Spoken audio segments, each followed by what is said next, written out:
Lumumba. Sina shaka nyote tutakuwa mmefahamu, na ndio sababu ya sisi kukutana hapa leo kuzungumza kidogo kuhusiana na kazi zilizofanyika na chama chetu.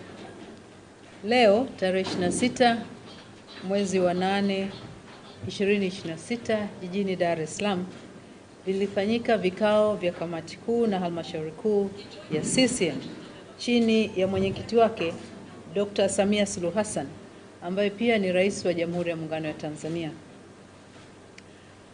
Kamati kuu na halmashauri kuu zilikuwa na ajenda za jumla ambazo zilijadiliwa, na kati ya ajenda zilizojadiliwa leo kulikuwa na swala la nidhamu na maadili ambalo lilikuwa linamkabili mwanachama mwandamizi wa chama chetu, mjumbe wa kamati kuu na halmashauri kuu, ndugu Balozi Dr. Emmanuel Nchimbi.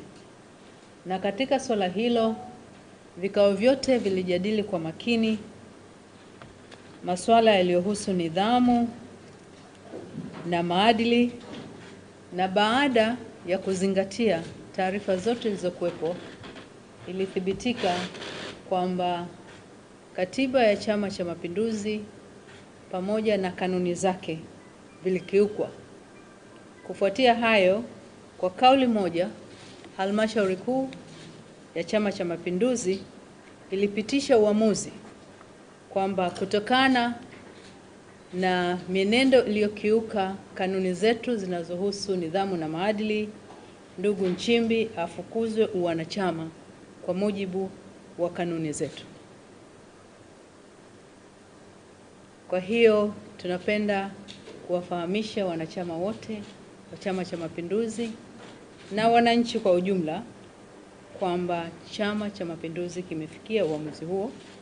Kwa hivyo kuanzia hivi sasa ndugu Nchimbi amefukuzwa wanachama na sio mwanachama tena wa Chama cha Mapinduzi.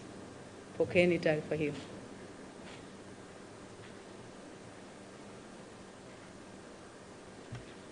Tumemaliza.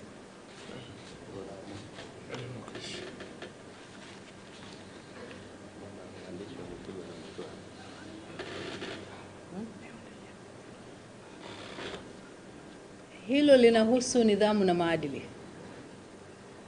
Lakini vile vile kuna uamuzi mwingine wa muhimu uliofanywa na halmashauri kuu ya CCM Taifa, na ni kupokea na kupitisha jina katika hatua ya awali ya mtu ambaye atapendekezwa kwa mujibu wa taratibu za katiba kuwa makamu wa rais wa Jamhuri ya Muungano wa Tanzania, na huyo ni ndugu Deogratius John Ndejembi. Halmashauri kuu kwa kauli moja imempitisha mwanachama wetu huyo kuchukua nafasi ya makamu wa rais, na hilo litafanyika baada ya taratibu za kikatiba kukamilika ambazo zinataka jina lake lifikishwe Bunge, na likipitishwa huko basi kwa mujibu wa katiba yetu taratibu za kumwapisha zitaanza ili akamate nafasi hiyo ya juu kabisa baada ya nafasi ya Mheshimiwa Rais katika taifa letu. Asanteni.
Mtazamaji wa Global TV, hiyo ndio taarifa ambayo imetolewa na katibu mkuu wa Chama cha Mapinduzi kwa maana ya